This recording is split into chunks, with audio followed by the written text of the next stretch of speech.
2024 को लेकर क्या कहेंगे आप? टिकट की दावेदारी कर रहे थे सर, आप 20 साल से खानपुर से विधायक रहे हैं, आपने वहां पर काम किया है, मानते हैं लोग भाई आपने काम किया है, लेकिन कारण क्या रहा सर ये जो हार हो गई वहां पर तीसरे नंबर पर आप रहे हैं? बड़ी पार्टी की नीति है कि जो कार्यकर्ता अपनी इच्छाओं का इजहार करना चाहे जी वो प्रॉपर मंच पे उसको लाए। जब मैं स्पोर्ट्स में आया हूँ 1985 में, मैं यूपी चैंपियन बना, इंडिया चैंपियन बना जी, तब भी हम जिला सहारनपुर में आते थे। बात आती है किसानों के ऊपर देवी आपदा की मार की जी। वास्तव में 2023 की आपदा बहुत बुरी आपदा आई है। कोई पत्थर की ठोकरें नहीं बनवाई, कोई स्पर नहीं बनवाए लंबे जिससे रिवर का फ्लो डाइवर्ट हो सके, इसलिए बांध टूटे। सोनानी का बांध भी टूटा, बनगंगा का बांध भी टूटा और तबाही क्षेत्र में आ गई।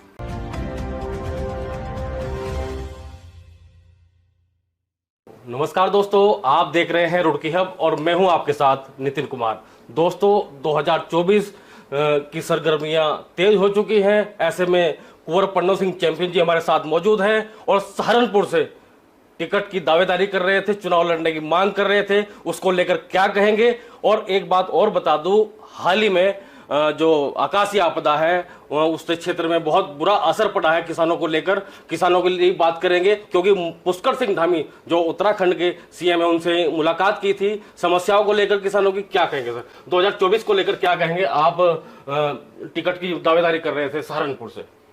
देखिए, मैं विश्व की सबसे बड़ी राजनीतिक पार्टी भारतीय जनता पार्टी का अनुशासित कार्यकर्ता हूं जी। हमारी पार्टी की रीति नीति है कि जो कार्यकर्ता अपनी इच्छाओं का इजहार करना चाहे जी वो प्रॉपर मंच पे उसको लाए जी। उस नाते अपनी पार्टी में मैंने अपनी दावेदारी के लिए रिक्वेस्ट की है जी। और रही बात क्षेत्र संपर्क की, तो पहले से ही हमारा संपर्क सहारनपुर में है जी। हमारा ओरिजिन भी 125 साल पहले सहारनपुर से ही है जी। हमारे दादाजी राजा बलवंत सिंह जी को जब गोद लिया गया था 1899 में लिन्हौरा का राजा बनाया गया था। उसके बाद 1937 में पहला लेजिस्लेटिव काउंसिल का इलेक्शन हुआ था जी। जब यूनाइटेड प्रोविंस था, यूपी नहीं बना था, उत्तर प्रदेश बाद में बना है। ठीक है। तो वो उस समय एमएलसी बने थे, यानी विधायक बने थे 1937 में सहारनपुर से जी। उसके बाद जिला परिषद के चेयरमैन भी बने थे, सहारनपुर जिला परिषद के चेयरमैन। 1985 में पिताजी विधायक बने लक्सर से, तब भी जिला सहारनपुर था हमारा। उसके बाद जब मैं स्पोर्ट्स में आया हूँ 1985 में, मैं यूपी चैंपियन बना, इंडिया चैंपियन बना जी, तब भी हम जिला सहारनपुर में आते थे। जिला हरिद्वार 89 में बना है जी। उत्तराखंड बना है सन 2000 में जी। ये तो रही सहारनपुर की बात। बात आती है किसानों के ऊपर देवी आपदा की मार की जी। वास्तव में 2023 की आपदा बहुत बुरी आपदा आई है जी। और इसमें कुछ कारण रहे हैं कि हम जब विधायक थे 20 वर्षों तक जी। लगातार ऑफ सीजन में, जो ऑफ सीजन मार्च, अप्रैल, मई, जून 4 महीने साल में होता है जी। उसमें तटबंधों की मरम्मत और तमाम चीजें हम करवाते रहे हैं, जिससे कि वहां बाढ़ नहीं आती थी जी। और वो सुरक्षित हो जाया करते थे जी। लेकिन वर्तमान विधायक जी जो बने वो शायद ध्यान नहीं दे पाए, उनके कुछ और काम करते हैं, विधायकी में इंटरेस्ट नहीं लेते हैं, लिहाजा उन्होंने कोई उसमें टो वॉल निर्माण का प्रयास नहीं किया, कोई उनका अनुरक्षण कार्य नहीं किया, कोई स्टोन पिचिंग नहीं की, कोई पत्थर की ठोकरें नहीं बनवाई, कोई स्पर नहीं बनवाए लंबे जिससे रिवर का फ्लो डाइवर्ट हो सके, इसलिए बांध टूटे। सोनानी का बांध भी टूटा, बनगंगा का बांध भी टूटा और तबाही क्षेत्र में आ गई। खैर, तबाही आई है, भले ही मैं पद पे ना हूँ, लेकिन मैं जुड़ा हुआ हूँ, ज़मीन से जुड़ा आदमी हूँ, किसानों से जुड़ा हुआ हूँ, धरती माँ का धरती पुत्र हूँ। मैं गया, किसानों की समस्याओं को देखा, क्षेत्र का पूरा भ्रमण किया, अपने मुख्यमंत्री जी को बुलाया, अपने 3 कैबिनेट मंत्री को बुलवाया, उनको पूरा क्षेत्र का दिखाया कितना हानि हुई थी। फिर 12 अगस्त को माननीय मुख्यमंत्री से मैं मिला, ठीक 1 महीना हो गया जी। उनसे आग्रह किया, कौन सी प्रमुख समस्या बता रहा हूँ, उनसे आग्रह किया जी। सर्वप्रथम कि जो सरकार ने मुआवजा फिक्स किया है जी, ये मुआवजा बहुत ही नगण्य है, यानी कम है जी। 1100 रुपए प्रति बीघा तो कुछ भी नहीं है। एक किसान की लागत 12 से 13 हजार रुपए प्रति बीघा आती है जी। तो हमारा मुआवजा 15,000 रुपए बीघा होना चाहिए, यानी 2.25 लाख रुपए हेक्टेयर होना चाहिए जी। जिससे कि किसानों को लगे कि उनकी क्षतिपूर्ति हो गई और कुछ कंसोलेशन भी उनको मिला है जी। दूसरा, जो कोऑपरेटिव के लोन से हमारे ऋण हैं वो माफ होने चाहिए, स्थगित नहीं जी। हमारे बिजली के बिल, जो घरेलू बिल हैं और दूसरे सिंचाई के जो बिल हैं ट्यूबवेल के, वो दोनों माफ होने चाहिए, स्थगित नहीं। और जो फसल का बीमा हुआ है उसका 100% क्लेम किसानों को मिलना चाहिए। फिर गन्ना जो बर्बाद हुआ, किसान अपना गन्ना चीनी मिल पर नहीं ले जा पाएंगे, उनका बेसिक कोटा खत्म हो जाएगा। तो बेसिक कोटा बगैर गन्ना सप्लाई किए भी उतना ही मेंटेन रहना चाहिए। ये कुछ प्रमुख मांगे मैंने की थी। ठीक है। अब मुख्यमंत्री जी ने उसका संज्ञान लिया तत्काल। 10 दिन के भीतर भीतर उन्होंने जिलाधिकारी हरिद्वार को आदेश किया, मैंने फेसबुक पे डाल दिया था वो।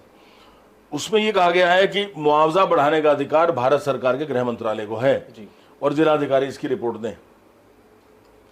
नंबर 2, कोऑपरेटिव लोन्स के लिए जो मैंने कहा था सचिव सहकारिता को मुख्यमंत्री जी ने भेजा।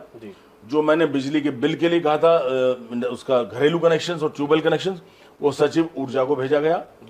और जो मैंने बात की थी उसकी बीमे की, वो सचिव फाइनेंस को भेजा गया। तो ये कार्रवाई मुख्यमंत्री जी से मैंने जनहित में करवाई है। आप 20 साल से खानपुर से विधायक रहे हैं, आपने वहां पर काम किया है, मानते हैं लोग भाई आपने काम किया है, लेकिन कारण क्या रहा सर ये जो हार हो गई वहां पर? तीसरे नंबर पर आप रहे हैं। कोई बड़ी बात नहीं होती। इंदिरा गांधी जी क्यों हारी थी? वो तो प्रधानमंत्री थी जी। जवाहरलाल नेहरू कितनी बार प्रधानमंत्री रहे जी। अटल बिहारी वाजपेयी जी रहे। हारना नहीं होता है, जनता का मूड है। ये देखिए ना, 20 साल लगातार बने क्या उस क्षेत्र से, उस क्षेत्र से चैंपियन मानते हैं कि आपके व्यवहार की वजह से कुछ ऐसा रहा कि भाई उस क्षेत्र से कोई भी व्यक्ति 2 बार नहीं बना जी, मुझे बता दो। और मैं लगातार 7 चुनाव जीता हूं, 4 नहीं, 3 जिला पंचायत की रानी देवयानी सिंह जी का भी तो लगाइए, 7 चुनाव जीते हैं। कीर्तिमान बनाया मैंने, उसके ऊपर बात करिए ना कि कीर्तिमान कैसे बना। ये क्यों नहीं पूछते आप लोग? पूछो। काजी मोइनुद्दीन मंत्री थे वो हारे, सैदुल जमा काजी साहब मंत्री थे वो हारे, और लोग भी हारे, लेकिन कितनी बार बने जी? ये क्यों नहीं पूछते कि आप 1, 2, 3, 4 बार लगातार कैसे बने? ये पूछो। तो आप अपने कार्य की वजह से बने ना 4 बार। तो सर खाली कार्य थोड़ी होते हैं, काम तो ठीक है मैंने कराया और बड़ा असंभव कार्य कराए, खाली काम नहीं कराए। देखो एक बहुत मैं आपको विस्तृत बात बता रहा हूं। लोग कहते हैं विकास कार्य जी, सड़क खड़ंजा पुलिया को मैं विकास नहीं मानता हूं। ठीक है, सब लोग कहते हैं सड़क बना दी, क्या बना दिया? सड़क तो सब बनाते हैं। अरे वो करो ना जो लीक से हटके है, जो और नहीं कर पाए। लक्सर खानपुर का खादर क्षेत्र जब मैं विधायक के रूप में आया, मुझे विरासत में पिछड़ापन मिला था जी। BO 91 गन्ना होता था जिसको चीनी मिल लेती नहीं थी, रिजेक्टेड वैरायटी थी। साल में 1 फसल होती थी, बाढ़ आती थी हर साल। और मुझसे पहले यहाँ पे डिप्टी चीफ मिनिस्टर विधायक रहे मोरना से, काजी सैदुल जमा साहब विधायक रहे 3 बार कैबिनेट मिनिस्टर, काजी मोइनुद्दीन साहब भी लक्सर से विधायक रहे जब ये एरिया आता था कैबिनेट मिनिस्टर, लेकिन काम नहीं करा पाए। मरहूम हैं, बहुत अदब के साथ कह रहा हूं, इज्जत से उनका नाम लेके। काम मैं नहीं कराया क्योंकि मेरे अंदर लगन थी, शिक्षा थी, ऊर्जा थी और समर्पण था। घर छोड़ा अपना, त्याग किया, बगैर त्याग के विकास नहीं होता है।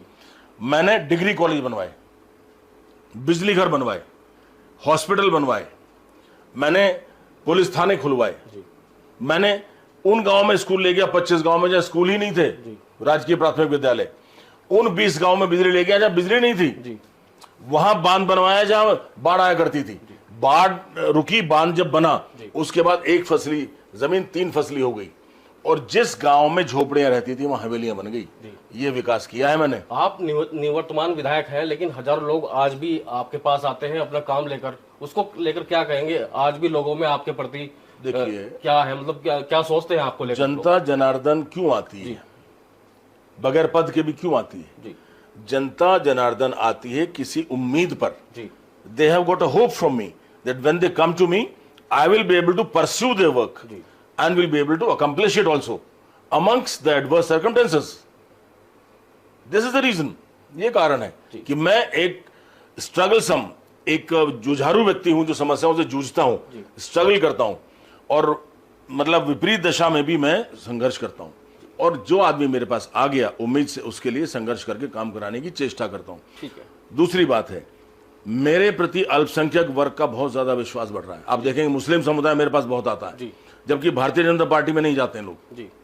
लेकिन मैंने उनका भी विश्वास जीता है, मोहब्बत से उनके तस्वुर में मैंने प्रवेश किया जी। काम के बल पे किया। तो इसलिए ये चीज है। आप ये भी कहिए ना कि 7 चुनाव एक साथ एक क्षेत्र से कैसे जीत लिए, ये भी तो प्रश्न बनाया करिए। आप नेगेटिव क्यों सोचते हैं? पॉजिटिव भी प्रश्न लाइए। तो दोस्तों मैं आपको बता दूं कि 4 बार विधायक अगर कोई रहता है तो उसमें अथाह संपत्ति या संपत्ति अर्जित हो ही जाती है। भाई राजनीतिक लोग हैं, लेकिन मैं मानता हूं कि कुंवर प्रणव सिंह चैंपियन की जो संपत्ति है वो माइनस में गई है। ऐसे ये कारण क्या है सर? देखिए, विधायक बनते ही पहली बार पेट्रोल पंप जी, कॉलेज जी, गैस एजेंसी जी, बिजनेस फलाना ठिकाना लोग करते हैं, रियल एस्टेट वगैरह, हमने कोई बिजनेस नहीं किया, लगातार 20 साल विधायक रहा हूं।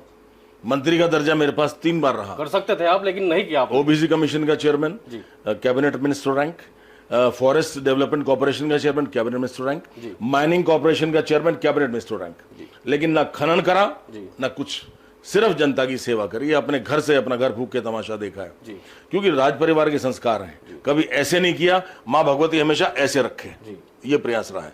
इसलिए हमने किसी के सामने हाथ नहीं फैलाया, जितना है उसमें संतुष्ट है।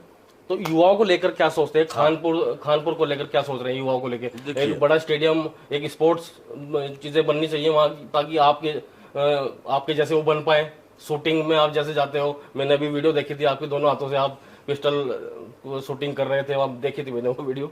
तो क्या कहेंगे आप, जो बच्चे हैं आपके कॉन्स्टिट्यूएंसी के, वो ऐसे ही बने जैसे आप? देखिए, 19 साल पहले हमने मिनी स्टेडियम खानपुर में बनवा दिया था। मैं आपको बता दूं, mini sports stadium. Pritam Singh ji sports minister थे जी। मैंने कहा भाई मैं इंटरनेशनल लेवल का प्लेयर हूं, नेशनल चैंपियन रहा हूं, हमें स्टेडियम आप दीजिए। तो पहला स्टेडियम हमारा खानपुर में, पूरे उत्तराखंड में खानपुर में बना था।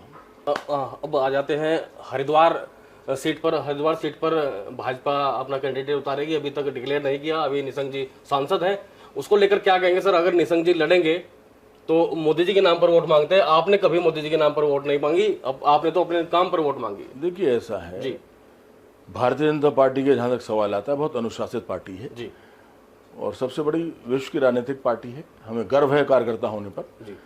हरिद्वार में ऑलरेडी हमारे 2 टर्म के सिटिंग मेंबर पार्लियामेंट हैं, पूर्व मुख्यमंत्री भी हैं, पूर्व भारत के शिक्षा मंत्री भी हैं, और हमारे 2 बार के सांसद भी हैं। ठीक है, डॉक्टर रमेश पोखरियाल निशंक जी।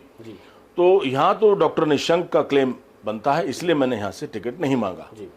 तो इसलिए पार्टी में क्यों मैं अवरोध पैदा करूं, मैं यहाँ से नहीं मांग रहा हूँ। मैंने सुना है कि टिकट चेंज भी हो सकते हैं, ऐसा चल रहा है सर। देखिए, वो हमने नहीं सुना, आपने सुना होगा, मैंने नहीं सुना। मेरी तो मान्यता है कि निशंक जी को ही टिकट यहाँ से होगा जी। तो जाते जाते आप रुड़की हब के माध्यम से क्या कहना चाहेंगे हरिद्वार की जनता को, सहारनपुर की जनता को, सहारनपुर छोड़िए देश की जनता को? देखिए साहब, मेरा तो युवाओं को रहता है जब भी मैं एड्रेस करता हूँ।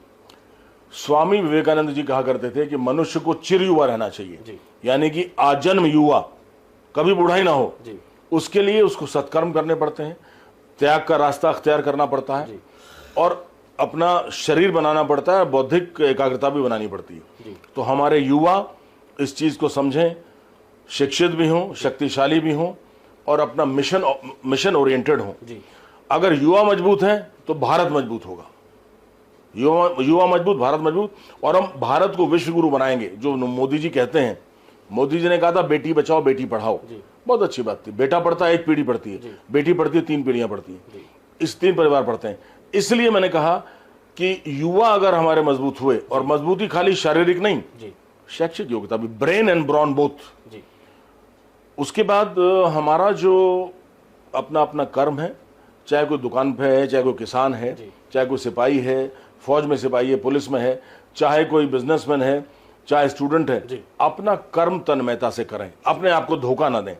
मनुष्य सबको धोखा दे सकता है, अपने आप को धोखा नहीं दे सकता। तो मेरा ये कहना है, अपने आप को धोखा ना दें, अपने कर्म पथ पर अग्रसर हों। ठीक है, तो हमारे साथ मौजूद थे सीधी बात में कुंवर पंडव सिंह चैंपियन जी, जो 4 बार के निवर्तमान विधायक हैं खानपुर से। और आप इस वीडियो को ज़्यादा से ज़्यादा शेयर कीजिएगा, लाइक कीजिएगा और कमेंट जरूर कीजिएगा, क्योंकि अपने विचार कुंवर पंडव सिंह चैंपियन ने इस वीडियो में रखे हैं। तो आप क्या सोचते हैं आने वाले 2024 को लेकर? क्या सहारनपुर से कुंवर पंडव सिंह को टिकट होना चाहिए, इस बारे में भी? और हरिद्वार सीट को लेकर आपका क्या मन है, क्या कहते हैं आप, किसे टिकट होना चाहिए? नितिन कुमार रुड़की हब से। ताज़ा खबरों से जुड़े रहने के लिए हमारे चैनल को सब्सक्राइब करें और बेल आइकन को दबाना ना भूलें, ताकि हर खबर की नोटिफिकेशन आपको मिलती रहे।